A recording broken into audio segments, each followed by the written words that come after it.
Olá, eu sou o José Trajano e faço Pontapé. Sabia que aqui na Central 3 você não é um mero ouvinte? Nos ajudando a partir de R$14 através do Apoia-se. Você se torna membro do Clube Central 3, onde concorre a prêmios exclusivos, além de participar de um grupo de discussão sobre o conteúdo dos nossos podcasts. Acesse apoia.se/Central 3 e colabore com a mídia livre e independente.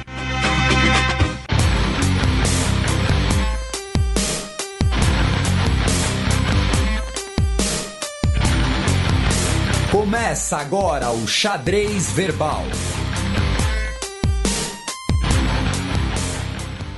Boa aurora, ouvintes da Central 3. Está começando mais uma edição do Repertório, o podcast intermitente de entrevistas do Xadrez Verbal.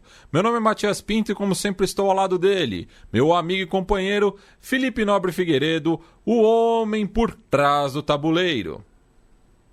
Olá, meu caro Matias, olá a todos os nossos ouvintes, todo mundo que nos ouve, nos divulga, nos prestigia, nos ama, nos deseja, diz que nos odeia, mas não nos tira do ouvido, chegando aqui com um convidado que você vai apresentar para a gente falar um pouco sobre diplomacia, sobre política externa, sobre área de relações internacionais e sobre o Ernestão.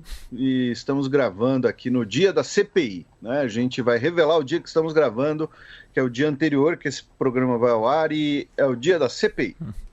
Bem, então temos a honra de falar com Davison Belém Lopes, ele que é professor de Política Internacional da Universidade Federal de Minas Gerais e fala conosco do outro lado da rodovia Fernão Dias. Tudo bom, Davison? Tudo bem, Matias. Aqui atrás da montanha, com meu cigarrinho de palha, usando minha bota 7 léguas. Estou aqui feliz de estar conversando com vocês. Bem, Davison, para a gente começar, vamos começar do começo. Você começou sua graduação em Relações Internacionais ali na década de 1990. E a gente sabe que os cursos, né, de Relações Internacionais, eles são relativamente recentes aqui no Brasil, né? Começa ali na década de 1980, final da década de 70 com o UNB, depois Unicamp, ainda, né, estavam se estruturando, se difundindo. Até hoje, né, muita gente quando fala, vou cursar Relações Internacionais no vestibular, um pai, mãe responde, tá, mas o que é esse negócio, né? O que isso faz? Conta um pouquinho pra gente do início da sua carreira acadêmica, e especialmente eu fiquei curioso, né? Por que você decidiu seguir essa trajetória, né, desde o início? Legal, vamos lá. Essa é uma história boa. Eu nunca dividi com pessoas que não as do meu entorno familiar, mas vamos lá. Essa foi uma opção que não veio muito refletida na minha vida, não veio muito pensada. Eu literalmente me decidi, depois que eu recebi o caderninho do vestibular, eu sou dessa época, né? E eu identifiquei ali a possibilidade de fazer um curso que me parecia ilustrado, arejado, e que fugia um pouco da minha escolha, que era a escolha mais consolidada pelo direito. Um detalhe importante aí nessa narrativa, Felipe, é o seguinte, eu fiz direito também na UFMG, né? Então eu fiz uma opção por RI, mas fazendo um hedge cambial ali. Eu fiz 2 graduações, eu fiz pelo menos por um tempo da minha vida, eu consegui levar os 2 cursos.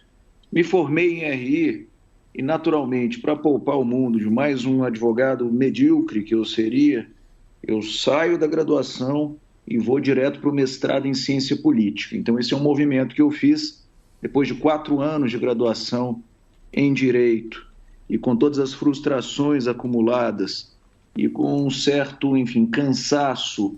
E, por outro lado, por comparação, o encantamento pelas relações internacionais, isso para mim era muito claro, era algo muito mais gostoso de fazer, de estudar.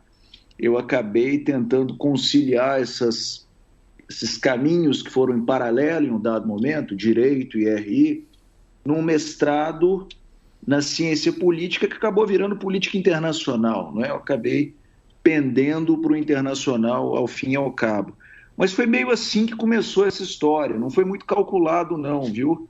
Não teve nada de um plano aí para achar bissetriz, coisa nenhuma, foi tudo se precipitando e no fim das contas eu estava fazendo um mestrado na UFMG em Política Internacional e enveredei para o doutorado em Política Internacional e aqui estou, 20 anos depois, não é? Essa foi a escolha que eu acabei consolidando no meio do caminho. E você como professor de Política Internacional, ligado aos cursos tanto de ciência política como de relações internacionais, como você vê, e eu sei que é uma pergunta um pouco complicada, já que, né, devido à pandemia, a gente passa aqui, né, por um limbo muito grande de algumas coisas, mas como você vê o campo de relações internacionais nas universidades brasileiras hoje, né, aí 20 anos depois do início da sua trajetória, do início da sua carreira, e nesse sentido, se você acredita que existem, e esse é outro debate, né, que ocorre, né, diferentes correntes nos cursos de graduação. Então, assim, muita gente já deve ter ouvido coisas do tipo, não, se você quiser cursar o Itamaraty, se você quiser ser diplomata, depois você tem que cursar na UNB. Mas, se você quiser trabalhar com iniciativa privada, por exemplo, uma boa é ir para a FAAP, né, coisas desse tipo. Então, como você avalia o campo, né, hoje, em 2021/2020.2? Legal a pergunta, hein? Olha só, é literal no meu caso, eu entrei na turma de 1998, então esse é o meu ano 23, militando em relações internacionais, eu vi muita coisa se transformar nessa trajetória e acho sim razoável falar de vocações diferentes, e não só essa divisa aí do público e privado, que é clássica, me lembro lá atrás, lá no início dos anos 2000, o Paulo Roberto de Almeida dizia que existe o escoadouro seletivo para os alunos de Relações Internacionais, que é o concurso anual para o Itamaraty. Seletivo por óbvio, né? É difícil entrar, muito difícil, mas está sempre lá. Então é quase como aquela miragem permanente. A pessoa começa a fazer RI e pelo menos na minha época era assim, uma quantidade expressiva de estudantes mirava o Itamaraty. Ao longo dos anos, eu acho que foi aparecendo essa vocação mais empresarial. São Paulo tem um papel importante aí para definir essa outra modalidade, essa vertente de atuação mais próxima do que alguns chamam de diplomacia privada, não é? Tem também hoje as relações governamentais, institucionais, tem uma turma enveredando por aí, e o pessoal do mercado, dos negócios, mercado financeiro, também eu acho que tem uma atuação importante. Outra linha importante também, Felipe, eu acho que é a das vocações regionais. Eu tenho tido a chance, nesta pandemia, de conversar com a turma no Brasil todo. Uma chance rara, não é? Que eu não teria se eu estivesse aqui, como eu brinquei no início, ficasse aqui atrás da montanha, né? Mas com a pandemia a gente consegue se conectar com as pessoas sem sair de casa. E ao conversar com colegas no Norte, no Nordeste, eu percebo também isso, né? Como que as condições locais, os condicionamentos locais, eles influem para a formação do profissional de relações internacionais. Então, para dar um exemplo só, eu acho que alguém lá da região amazônica, lá do norte do país, tem uma natural propensão a se debruçar sobre os temas ambientais. Isso é ótimo. É ótimo que alguém de lá possa falar com muito mais propriedade, autoridade sobre as temáticas de biodiversidade, de recursos hídricos, de recursos florestais, de tudo que está envolvido nas pautas ambientais, com essa sensibilidade do local, não é? Que conhece o ambiente, as grandes questões, as grandes disputas. Que aconteceu por muito tempo foi um sudestino falando das questões que tocavam ao norte. Isso não é legal. Então, eu tenho gostado de ver essa nova tendência aí de a gente distribuir pelo território diferentes vocações e pensar as relações internacionais a partir dos condicionamentos locais. Então, acho que isso acontece, sim. Há diferentes escolas no Brasil de relações internacionais. Eu acompanho o relator. Ô Davison, também nesse sentido, você aí com mais de 20 anos de carreira, acompanhando de perto, né, a evolução das relações internacionais aqui no Brasil, no meio acadêmico, eu queria que você comentasse sobre a popularização do debate, né, que tem sido cada vez mais forte. A gente sente uma necessidade, principalmente da juventude, né, de se atualizar dos debates que estão acontecendo ao redor do mundo. Eu queria que você tratasse um pouco dessa questão. Eu também compro a sua premissa, Matias. Está acontecendo. Existe uma popularização do debate que em alguma medida, ela é levada para os lares, para a mesa de café da manhã, pela mídia tradicional, pelos canais de televisão, mas eu acho que de formas importantes também pelos podcasts, pelas redes sociais, de modo amplo. Então, eu sinto esse movimento de difusão, de disseminação dos temas internacionais no Brasil. É evidente que tem limites ainda, como o Felipe entregou no início da apresentação aqui. A gente está gravando no dia de uma CPI sobre o ex-chanceler brasileiro Ernesto Araújo. Eu senti durante a arguição, inclusive isso, que há uma assimetria informacional ainda, ou seja, o Itamaraty ainda leva muita vantagem no corpo a corpo com o Congresso Nacional, porque ele ainda é aquele santuário para pensar as questões internacionais, mas já há concorrência hoje. Acho que a sociedade civil já tem aí os seus reservatórios também de saberes, e já é possível hoje fazer uma interpelação, né, muito mais qualificada dos agentes públicos do serviço exterior do que o fora 20 ou 30 anos atrás. Seguramente. Tem, então, uma popularização, sim, que se manifesta, inclusive, na disputa por espaços para formular a política externa brasileira. Então, aqueles dias em que o Itamaraty conseguia cobrar o escanteio, correr para a área e fazer o gol de cabeça, ficaram para trás. Para mim é evidente, é claríssimo isso. É necessário hoje dividir espaços, articular e conviver com alguns novos atores. Tem um autor francês chamado Bertrand Badi, ele chamava esses novos atores de intrusos. É mais ou menos isso, os intrusos chegaram e é preciso conviver com essa turma. Quem são os intrusos? Eu, vocês, enfim, acadêmicos, jornalistas, pessoas dos movimentos ambientais, de direitos humanos. Todo mundo tem opiniões hoje a dar sobre os temas internacionais, esses estudantes todos, Brasil afora, e é preciso, então, pactuar. Não existe mais essa ideia do Itamaraty como repositório único de legitimidade para formular os rumos da inserção internacional do Brasil. Hoje essa é uma responsabilidade compartilhada. Tem muita gente, muita gente nova chegou e reivindica o seu espaço, o seu quinhão na formulação da política externa. Aproveitando o gancho da pergunta do Matias, e que não foi ensaiado, mas eu queria aproveitar para você falar um pouco, então, você falou agora, né, da assimetria, né, de informações, assimetria, né, de traquejo durante o depoimento do nosso querido Ernestão na CPI.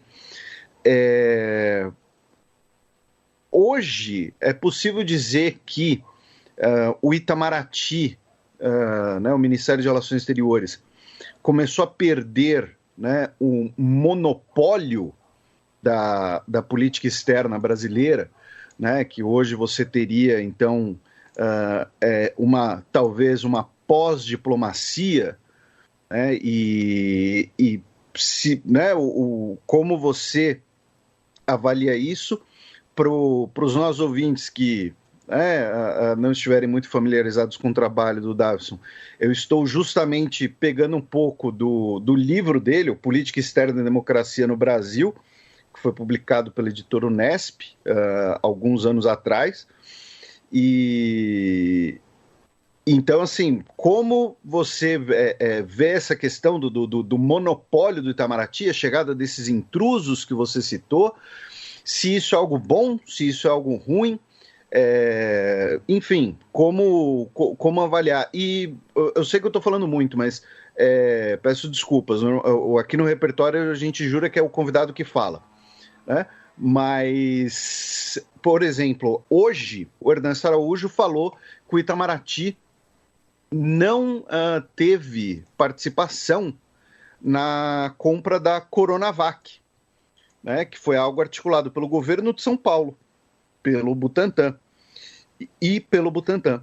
Então, se isso, por exemplo, seria um exemplo dessa pós-diplomacia na qual o MRE perde o monopólio. Pois eu acho que esse é um tema bom para a nossa conversa. Eu vou começar dizendo o seguinte, Felipe. Os itamaractecas vão dizer sempre que essa história de monopólio, ela sempre foi um mito, que o Itamaraty nunca teve essa bola toda, que nunca teve condição de formular, que quem sempre conduz a política externa por mandamento constitucional é o presidente da República, que é o chefe de Estado. O Itamaraty é um ministério que assessora a tomada de decisão. Vai se argumentar também que outros atores sempre dividiram o palco com o Itamaraty, o empresariado sempre esteve por perto, o Ministério da Fazenda / Economia sempre esteve por ali, influindo nos rumos. Tudo isso levado em consideração, e eu acho que são bons argumentos, mas quando alguém alega que o Itamaraty tem um semi-monopólio, o que se quer afirmar, de fato, é que a palavra final, historicamente, é do Itamaraty. E que o Itamaraty tem essa condição central, muito especial, para determinar a política externa, por conta da expertise, porque o Itamaraty, historicamente, deteve o conhecimento especializado sobre política externa brasileira. Então, aí é que o Itamaraty ganha o jogo, sem se impor por meios de força, não é? Pelo excesso de recursos econômicos. O Itamaraty conseguiu, inclusive, encontrar um caminho para o Brasil jogar o jogo das relações internacionais, praticando aquilo que o embaixador Rubens Recupero chama de diplomacia do conhecimento. Acho que é uma boa chave para pensar como o Itamaraty se comporta, né? Historicamente, aí, desde Bonifácio, o Itamaraty tem estado associado a esse esforço de construir soluções, não pela via da força, mas pela via do saber técnico. Lá no Barão do Rio Branco, então, vai se exaltar o conhecimento sobre direito internacional público, sobre cartografia, sobre história, e por aí a coisa caminhou ao longo dos anos, das décadas, né? Então, eu acho que o Itamaraty ele se projeta e ganha essa centralidade pelo hiato de conhecimento específico, de conhecimento técnico. Eles detêm muito mais. Isso vale até mesmo, Felipe, veja você, para um cara como Ernesto Araújo, para um tipo como Ernesto Araújo, que não é um burocrata de carreira brilhante, nunca esteve associado àqueles ministeriáveis, não é? Que dentro do Itamaraty, ele nunca foi percebido como alguém fadado a ser o próximo chanceler. Tem vários desse tipo ao longo da história, mas não é o caso do Ernesto Araújo. E mesmo sendo ele um tipo mediano, ele consegue nadar de braçada no Congresso Nacional diante de senadores da República. Porque o diplomata é treinado para isso.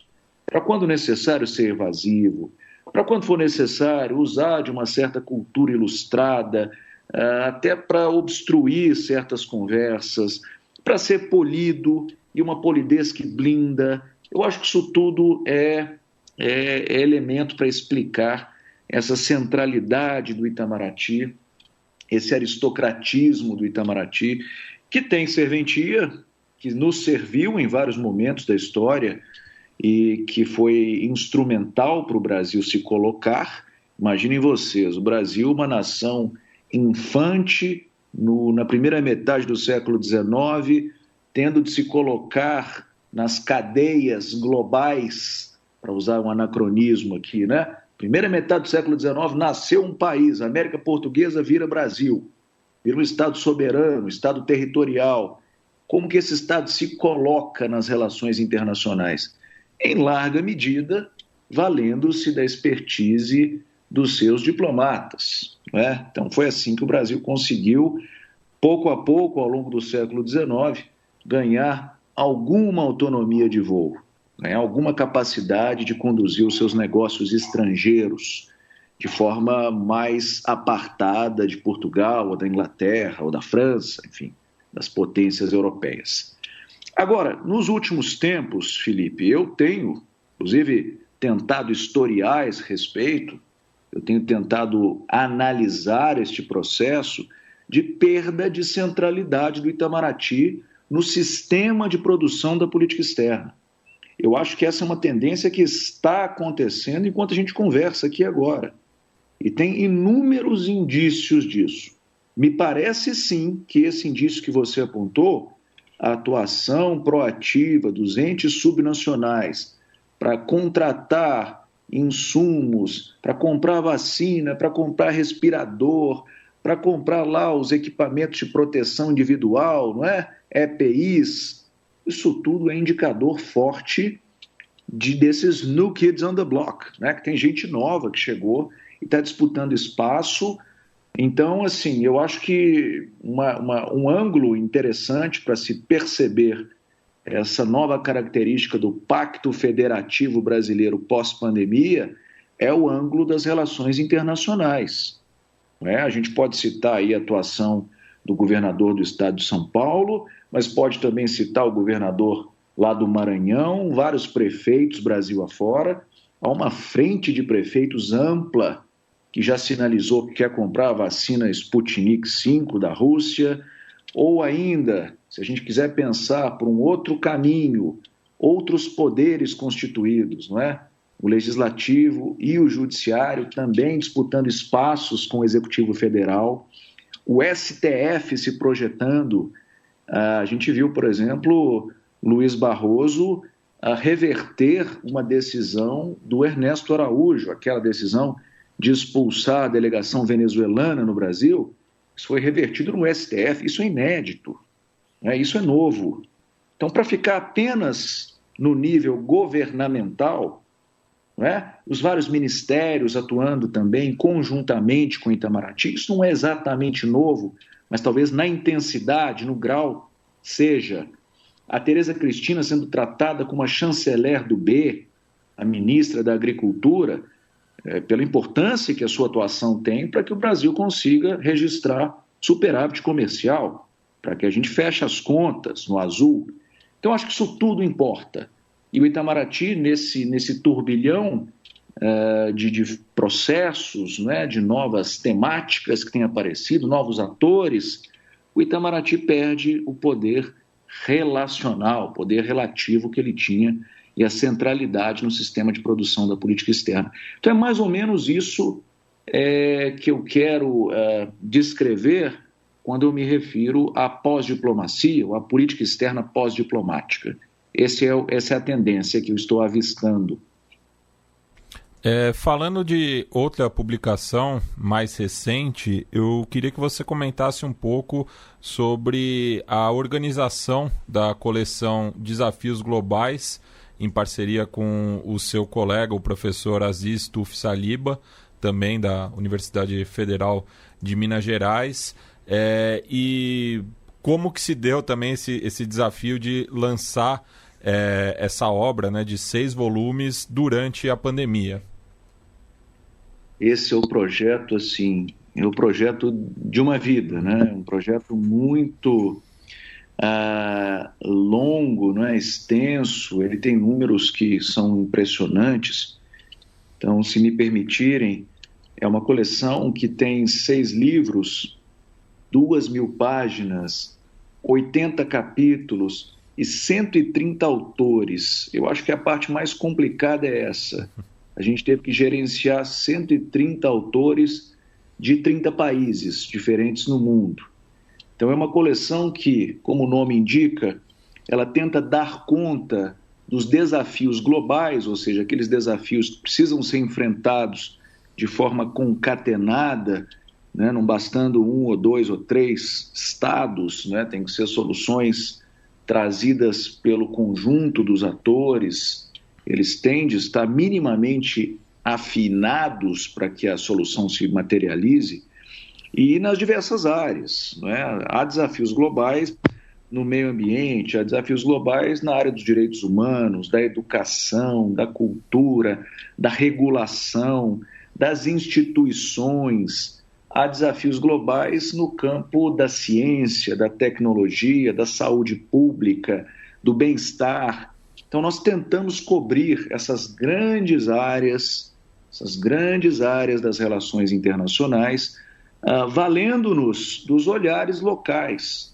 Eu acho que a beleza do projeto é essa. A gente conseguiu, a partir dessa rede de colaboradores, dos 130 autores de 30 países diferentes, a gente conseguiu colher muito do que é o estado da arte, né? As visões mais agudas, mais interessantes, sobre um rosário de temas, uma coleção muito grande de assuntos que comparecem nessa obra, né? Deu muito trabalho. A pandemia é um game changer, né? Claro, né? A coleção ela foi concebida antes da pandemia, mas foi executada durante a pandemia.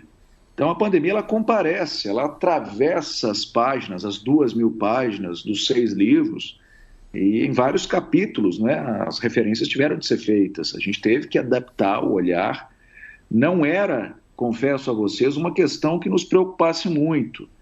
As grandes epidemias e pandemias não eram temas que constavam no nosso temário original, mas acabaram sendo incorporadas pelo rumo das coisas, não é? Então, nisso, a gente, em certo sentido, a gente reedita muitos dos principais fóruns internacionais. Se vocês, por exemplo, não sei se vocês tiveram essa chance de checar o temário do encontro de Davos de 2020, o pessoal mal falava sobre a possibilidade de uma grande epidemia, não é? E, de repente, em março daquele mesmo ano, a OMS decretava a pandemia de Covid-19. Então, a gente também estava um pouco nessa, assim, não esperávamos que isso pudesse acontecer e não atribuíamos a devida importância à pandemia.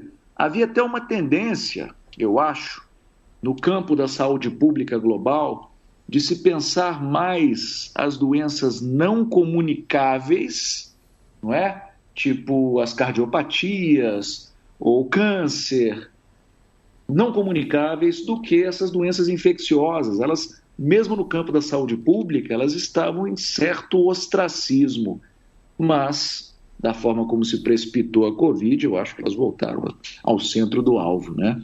Então hoje sendo mais estudadas do que nunca. E só fazendo o serviço aqui, né, para quem tiver interesse em baixar a coleção, você entra em ufmg.br/DRI/desafios globais/baixar. Daí é só inserir o seu nome e o e-mail para conseguir baixar os 6 volumes da coleção. E, Davidson, falando também da coleção, que o Matias puxou o tema, eu, inclusive, logo quando teve a live, né, de lançamento, eu comentei lá no Twitter e tal, e depois eu baixei, eu já li alguns capítulos, não vou mentir dizendo que eu li tudo, tá? Mas... Fez a lição de casa. Não, mesmo antes. Mas eu queria perguntar pro Davidson, assim, sobre uma coisa que particularmente me agradou muito. Eu sei que também agradou o Matias, deve ter sido uma coisa muito boa para muita gente, que é o seguinte, 90% do tempo, quando se fala de política internacional, né, o que as pessoas querem dizer? O eixo do Atlântico Norte, né, então Estados Unidos, Europa, Rússia, alguma coisinha ali de Oriente Médio, especialmente Israel-Palestina, e nos últimos tempos, China, né? O resto costuma ser justamente o resto, né? Só abordado em ocasiões especiais, muitas vezes com, né, um festival de orelhadas, aí, com perdão da alfinetada e tal. É muito exotismo também, né? Muito exotismo, né? Então aquela coisa bem orientalista às vezes.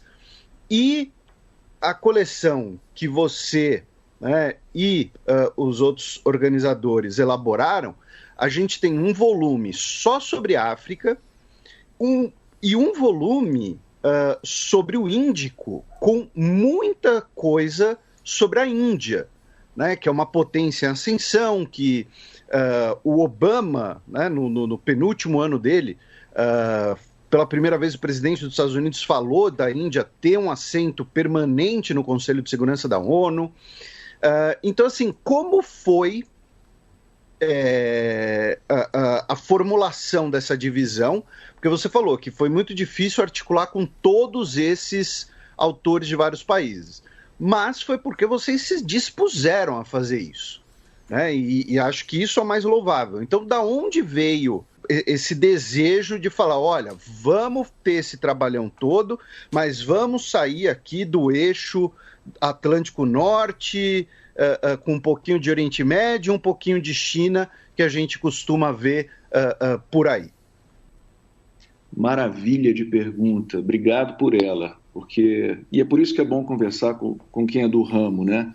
Você notou um negócio que para mim também é fundamental para a vertebração do projeto. A gente queria fazer uma coleção sobre desafios globais que fosse universalista, que tivesse pretensões universalistas.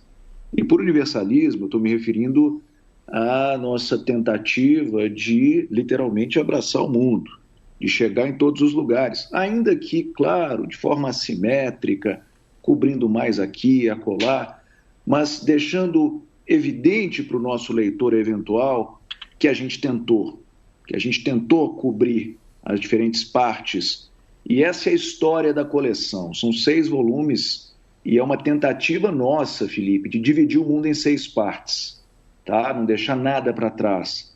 Então, de fato, tem um volume para a América Latina e Caribe, tem outro para a Europa, entendida assim, da Groenlândia até os Urais, tem outro volume para Ásia-Pacífico, que aí é, enfim, Rússia Asiática, China, Coreia, Península da Coreia, Japão, Sudeste Asiático, Mongólia e a Oceania. Tem um volume para o Índico, como você disse, e esse é o mais ousado dos nossos intentos, porque, na verdade, a gente teve que fazer uma adaptação e trazer para a região do Índico o Golfo Pérsico, o Oriente Médio e a Ásia Central. Né? No nosso projeto, essa foi a divisão, mas tem uma centralidade da Índia, como você bem notou, então o sul da Ásia está muito fortemente representado, mas nós não nos furtamos também de chegar a essas partes aí importantíssimas, como Israel, falamos do Golfo Pérsico também, então há esse esforço. Há um volume integral para a África, para tratar do continente africano, das suas questões, que me parece fundamental, e há, por fim, um volume para a América do Norte. A gente não quis tratar o hemisfério americano como uma placa, como um todo, né? Como se um monólito fosse. A gente tentou quebrar em 2 e com isso eu acho que nós demos mais profundidade a essa investigação comparada que a gente faz. Porque o legal também é isso. Ao dividir o mundo em 6 macro-regiões, macro-blocos, e tratar de temários comuns, né? Temas comuns nos 6 livros, a gente ganha perspectiva, ganha comparabilidade. E isso foi possível de fazer. É possível ver, por exemplo, com alguma clareza, como as diferentes macro-regiões do mundo tratam as questões institucionais, ou as questões ambientais, ou as questões educacionais. Dá para acompanhar, dá para ler a coleção dessa forma. é uma forma transversal, não é? Não, salvo engano, todo o volume tem, por exemplo, tem um capítulo sobre saúde, não é? Eu lembro de um sobre saúde bucal, outro sobre câncer também de boca e tal. Exatamente, essa era a ideia. A ideia era que a gente conseguisse cobrir nos 6 livros 6 grandes áreas.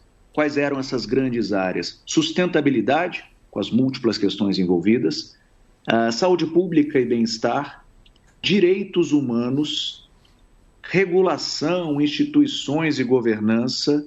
A gente também tentou dar conta de educação, temas culturais e arte. Então, assim, é uma coleção ambiciosa. É claro, não é? Sempre se vai poder argumentar que fica desigual, você acaba dando uma ênfase maior aqui, outra ali, mas o esforço foi enorme para harmonizar os 6 livros, tanto da perspectiva geográfica quanto da perspectiva temática. E eu estou muito orgulhoso do resultado e muito grato a vocês pelo espaço e pela possibilidade de poder falar sobre a coleção, que está acessível gratuitamente pelo endereço que o Matias acabou de declinar aí, não é? O fmg.br/DRI/Desafios Globais. Bem, Davison, falando ainda do Ernesto Araújo, né?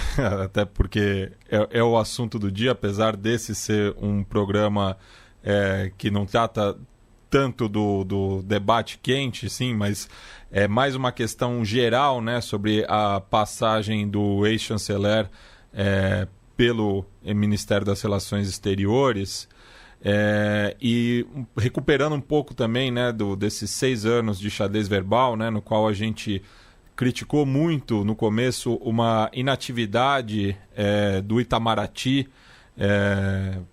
principalmente no segundo mandato da presidenta Dilma e depois no restante do governo Temer. E a gente tem observado esses retrocessos, né, em relação à política externa brasileira. E eu queria que você trouxesse alguns exemplos de como está, né, o atual status do Brasil perante a comunidade internacional e alguns episódios marcados assim, que fogem um pouco do grande público, desse retrocesso, né, de como que o Brasil vem andando para trás em diversas políticas que ele tinha se consolidado como uma ponta de lança. Legal, pergunta interessante também. Você sabe, Matias, que o Antônio Patriota, ele caiu, se não me engano, em agosto ou setembro de 2013. Ele deixa o governo no final de 2013. Do Patriota até agora, o Brasil teve 7 chanceleres, ele incluído. Então, em 7 anos e meio, 7 chanceleres. Isso não é bom, não é? Dá uma média de um chanceler por ano. É indicativo de um certo desarranjo na Casa de Rio Branco, de uma certa descontinuidade, falta de propósito, tem faltado clareza à política externa brasileira e isso é indicação nossa para o exterior. Então o gringo está vendo isso, toda hora muda o negociador do nosso lado, né? Literalmente, enfim, 7 para 7 anos, é muita coisa, não é? E eu acho, de fato, que essa trinca de ases na política externa, não é? Rousseff, Temer e Bolsonaro, ela nos complicou a vida um pouquinho no plano internacional. A gente sai e sairemos menores dessa experiência. É um momento de purgação dos nossos pecados e até de um certo reajuste. Talvez o Brasil, que tenha despontado na primeira década do século XXI, fosse um Brasil um tantinho ambicioso para além do que ele poderia bancar. Eu tenho feito alguns estudos a esse respeito, com alguns amigos, gente inclusive que frequenta aqui o xadrez verbal, não é? O Guilherme Casarões é meu parceiro acadêmico, e enfim, lhes envia um abraço, falei com ele ontem que eu viria aqui, Mas o passe dele na mídia é nosso, inclusive. Quem quiser convidar o Casarões tem que perguntar para a gente antes. Valorizadíssimo depois que veio aqui. Mas o negócio é que assim, a gente tem estudado esse fenômeno do Brasil da primeira década do século XXI, final do governo FHC, os 2 governos do Lula. O Brasil ele se lançou sem tanto lastro a candidato à superpotência, né? Foi um pouco isso a história desses governos do Brasil entre talvez aí início do século XXI, final do governo Cardoso, pós-estabilização macroeconômica, e o Lula com a sede, a fome de mundo que o Lula tinha. FHC também fez uma trajetória de diplomacia presidencial importante. Então o Brasil que Dilma herdou, em certo sentido, e tentando ser justo, era um Brasil que tinha aspirações para além das suas capacidades. Os nossos pezinhos eram de barro, em certo sentido, não é? Super legal o Brasil ter aspirações para além da sua região, tentar jogar a primeira liga das relações internacionais, mas havia carências muito evidentes. O Brasil que se lançou nas operações de paz da ONU, o Brasil que começou a mandar empresários e financiar os campeões de cada setor da indústria, não é? A internacionalização de certas empresas, um tanto quanto a fundo perdido em vários casos. Esse Brasil que abriu muitos postos diplomáticos, é um dos campeões mundiais em postos diplomáticos, embaixadas, consulados, missões no exterior. Esse Brasil, talvez, ele não tivesse o lastro interno necessário, o projeto de Brasil Global talvez não tivesse essa coesão doméstica que seria necessária. Tanto que na primeira crise que o Brasil enfrentou para valer, o consenso se desfez. Claramente o consenso se desfaz, os jornais passam a atacar o Brasil e a exigir, por exemplo, a volta do Haiti, e a minustar era uma forma de desperdiçar o recurso do contribuinte. Então a coisa se perde nessa trajetória, nesse arco aí de 20 anos, entre o início deste século e 2021, não é? O sonho de uma noite de verão, ele fez água, não é? Então, os nossos castelinhos de areia desmoronaram, em certo sentido. E acho que, enfim, a Dilma herdou um pouco disso, de um projeto que era insustentável, friamente. E a gente tem um artigo bom vindo a público em breve, e se vocês me chamarem de novo, eu falo sobre ele depois, quando vier a público. Mas o que a gente vai tentar mostrar é isso, que o projeto de Brasil Global ele não era um projeto tão consistente, que nos faltava ainda alguma coisa, não é? Então a Dilma herda esse mundo e o Brasil entra numa entropia danada, não é? Uma espiral de destruição. O Brasil que chegou a ser a 6ª economia do mundo em 2011, hoje encaminha-se para ser a 13ª e sabe-se lá o que vai vir pela frente. Com essa gestão pavorosa da pandemia, com repercussões econômicas terríveis também. Sei lá se o Brasil vai estar no G20 daqui a uma década, tomara que esteja, né? Tomara que a gente consiga reverter esse curso destrutivo de ação. Davison, para a gente começar a encaminhar aqui o nosso encerramento, vou tocar num ponto polêmico, aproveitando essa última resposta, né? Mas muito, né, quando você falou de que o consenso se quebrou, né, muito se debateu, e várias vezes com tintas um pouco sensacionalistas, né, mas muito se debateu nessa política externa de campeões nacionais do governo Lula, essa política externa de penetração em novos mercados, muitas vezes tidos como países, né, secundários, né, nas palavras do vice-presidente Hamilton Mourão, a mulambada. Muito se discutiu, muito se debateu questões ligadas à corrupção, né? Então, a Odebrecht ela foi pivô, né, de um processo que está ocorrendo, né, de mudanças muito grandes na política peruana, por exemplo. Tivemos casos na África, por exemplo, empréstimos, financiamentos pelo BNDES colocados como secretos.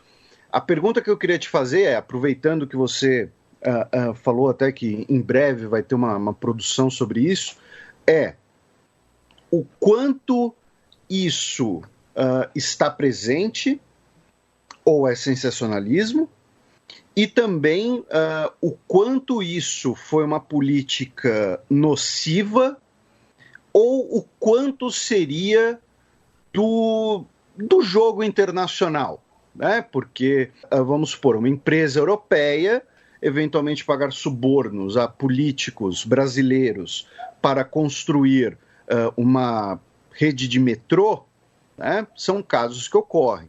Então, eu queria ouvir de você nesses dois sentidos. Qual a presença desse elemento da corrupção, qual o tamanho disso, e o quão nocivo esse comportamento pode ser, ou não é, enfim, qual a sua avaliação? Pois é, rapaz, é uma pergunta ótima. Bom, primeiro eu vou falar desse processo de lavajatização da política, inclusive da política externa dos países, mas da política latino-americana de um modo amplo. E você bem citou o caso peruano, que é um caso impressionante, de prisões de presidente, de suicídio de presidente, e claro, não é, as operações de combate à corrupção, elas em vários momentos são permeadas por interesses político-partidários, então tem uma instrumentalização, não é, como os americanos chamam de weaponization. A luta contra a corrupção, ela acaba se tornando uma arma nas mãos de algumas correntes políticas, e isso a gente viu acontecer no Brasil, fora do Brasil. Então, é um problema efetivo, um problema real.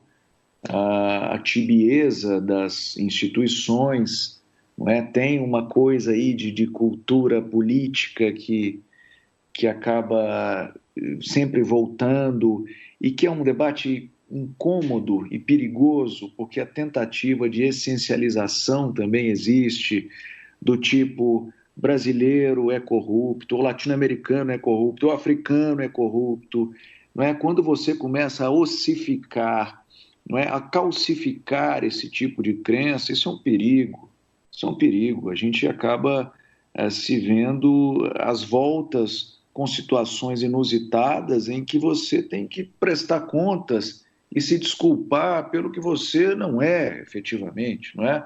O pecado original é ter nascido nessa parte do mundo, não é? E às vezes você encontra um interlocutor do hemisfério norte que vai tomar por suposto que, se nascido abaixo do Equador, logo corruptível, não é? Então, isso é um problema.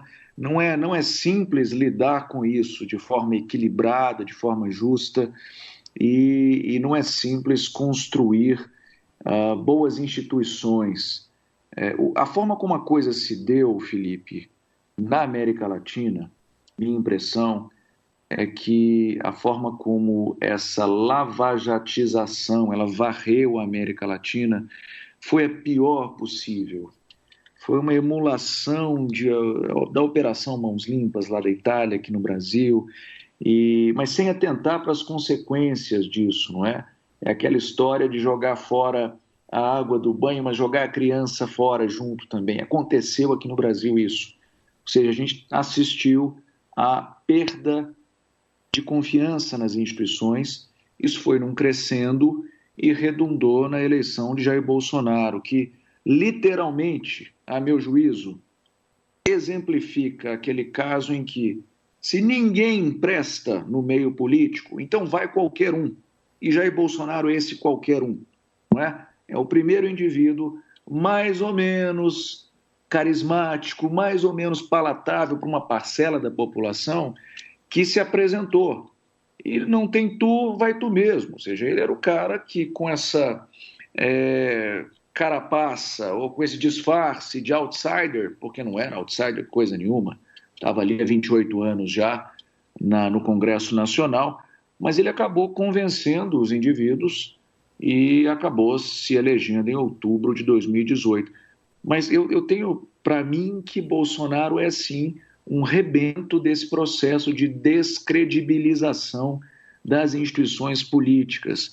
Eu sempre sou muito cauteloso quando alguém tenta desfazer do político de carreira, desmerecer as instituições políticas do Estado brasileiro, porque eu sei aonde isso vai chegar, não é?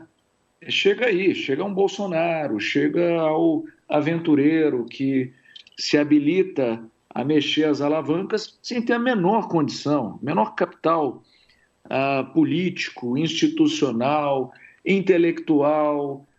Não tem, Bolsonaro não tem condições, ele está mal equipado para governar um país como o Brasil, não tem a menor condição de fazê-lo, mas o faz, é o que temos, não é? Ele é o chefe de governo, o chefe de Estado, eleito por 57 milhões de brasileiros, e temos de agora processar isso da forma cabível, institucionalmente, né, jogando o jogo da democracia.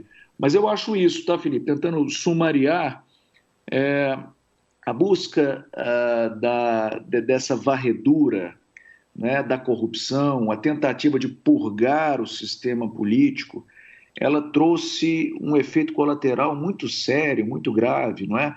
Então é daqueles casos em que o remédio acaba fazendo mais mal do que bem. A minha sensação hoje é essa. Ô, Davison, e para finalizar e para dar um pouco de humor também, falando em retrocesso, você acha que aconteceu isso na mudança de Sampaoli para Cuca? Eu adoro o Cuca, né? A verdade é que, polêmica à parte, ele tem aí um histórico complicado, que envolve as páginas policiais, acusação de estupro. E páginas internacionais também, né? Internacionais, foi na Suíça o episódio. E ele tem tentado processar isso, ele tem tentado lidar com isso com mais frontalidade aqui em Belo Horizonte, porque a pressão foi muito grande. Eu tenho, inclusive, algumas amigas feministas da torcida do Galo que têm feito muita pressão corretamente, e a coisa está sendo enfrentada, eu acho. Talvez pela primeira vez na vida do Cuca, ele está tendo que se haver com esses fantasmas, não é? Então, acho que essa é uma questão séria, uma questão importante, e é bom que a gente tenha chegado a esse momento em que essas coisas sejam colocadas em pratos limpos, não é? Mas, esportivamente, o Cuca tem um histórico muito legal aqui no Galo. Eu morava na Alemanha em 2013 e acompanhei aquela saga do Atlético na Libertadores, à distância, e foi a vez em que eu chorei como um menino, talvez pela última vez, não diria a primeira, mas a última, vendo um jogo de futebol. Aquelas lembranças todas, não é? Meu pai me ensinando o que era atleticanidade, indo ao Mineirão desde os 5 anos de idade. E aquele time que batia na trave sempre. O Galo era isso, não é? Era garantia de que não ia ganhar. E, de repente, tudo acontece ao mesmo tempo. Um épico, né? O Galo fora e depois praticamente fora naquele jogo de quartas de final com o Tijuana, e depois volta para o jogo. E também nas semifinais contra o time lá de Rosário, o News Old Boys, volta também para a competição e ganha naquelas circunstâncias dramáticas. E eu estava fora, eu me ressinto só disso, estava fora do país. Então eu adoro o Cuca esportivamente, não é? Mas eu gostava do Pelado também, eu gostava do Sampaoli. Eu acho que o Galo tinha um jogo mais consistente com o Sampaoli. Eu fico me perguntando, Matias, o que seria do Atlético com o Sampaoli no banco e com jogadores que fazem gols, como o Hulk, né? Eu acho que talvez a gente tivesse um arranjo mais interessante, se é que seria compatível. Mas o contrafactual que eu faço é esse. Eu queria ter visto esse time, o time do Galo, treinadinho pelo Sampaoli, com um centroavante mais agudo que agora a gente tem. E falando da política atleticana, como você vê esse momento agora desse mecenato do Rubens Menin? Pois é, sentimentos também muito ambíguos, né? Eu comecei falando do Cuca e da minha ambiguidade. Menin é um bolsonarista de 4 costados, vocês sabem disso. E que tem frequentado, inclusive, os jantares, ele é um dos comensais desses encontros que Bolsonaro tem promovido com o empresariado. E agora é o proprietário total da CNN Brasil, né? E da principal rádio de Minas Gerais, que é Itatiaia, ele também comprou. E de fato é um desses, é um tycoon, né? Um cara que está tomando conta da mídia, está estendendo seus tentáculos para todos os lugares. Tem aspirações na política do Atlético. O que eu ouço é que ele quer ser o próximo presidente do clube. E tem uma coisa muito interessante para falar de política. Tem uma polarização que passa pela política partidária, pela política normal. Menin hoje está muito mais próximo de Romeu Zema, governador de Minas, do que de Alexandre Calil, ex-presidente do Atlético e atual prefeito de Belo Horizonte. Há tensões entre Menin e Calil e acho que a gente pode ver um cenário muito curioso em 2022, em que o Atlético vai estar rachado por força da disputa pelo Palácio da Liberdade, pelo governo de Minas Gerais. Porque, claro, Calil tem muita força ainda no Conselho, não é? Mas o Menin hoje é quem dá as cartas, é quem bota dinheiro, é quem paga as contas. Então isso pode acontecer no ano que vem. E o Calil venceu a eleição contra o João Leite também, não foi? Ele venceu a primeira eleição contra o João Leite e, recentemente, agora a reeleição foi contra o João Vitor Xavier, que é um jornalista cruzeirense. Então, essas coisas pesam aqui, não é? A coisa meio paroquial da cidade, que tem 2 times de mais vulto, de mais... Estou falando de Atlético e Cruzeiro, vocês podem pensar no América aí. Não, eu respeito o Cruzeiro muito. Enfim, é o tipo de coisa que acontece em BH e em Porto Alegre, não é? Quando o futebol ele é muito bipolarizado, acontecem essas coisas, né? O futebol acaba entrando como pauta política, né? E aconteceu aqui, tem acontecido.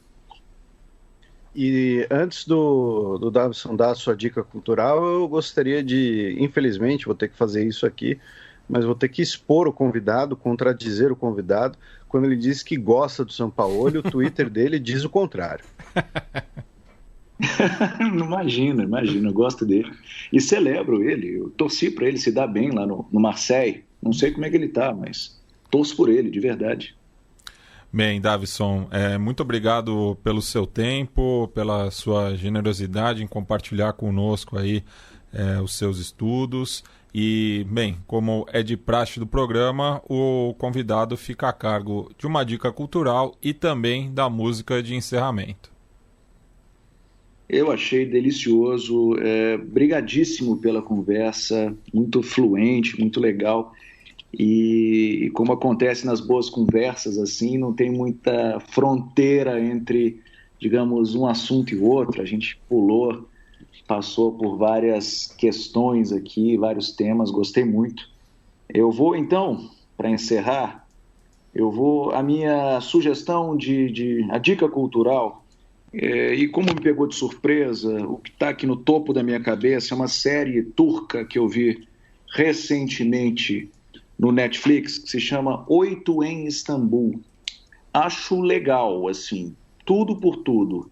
Os dilemas psicológicos, a cenografia, o fato de ser uma série curta, 8 episódios apenas, então dá para matar, assim, numa semana.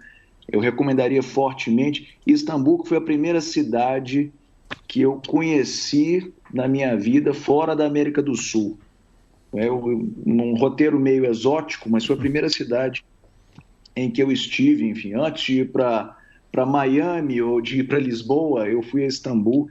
Acho até que não estava preparado para absorver a complexidade daquela cidade, espetacular, extraordinária. Então a minha dica é a série do Netflix 8 em Istambul. Vejam, não vão se decepcionar. E música para a gente fechar, e muito inspirado pela CPI aqui, vamos de Blowing in the Wind, Bob Dylan. The answer, my friend, is blowing in the wind. Não a versão do Suplicy, né? A original. Não nos maltrata. É legal, né? Enfim, tem certa poesia também. Mas vamos do Bob original.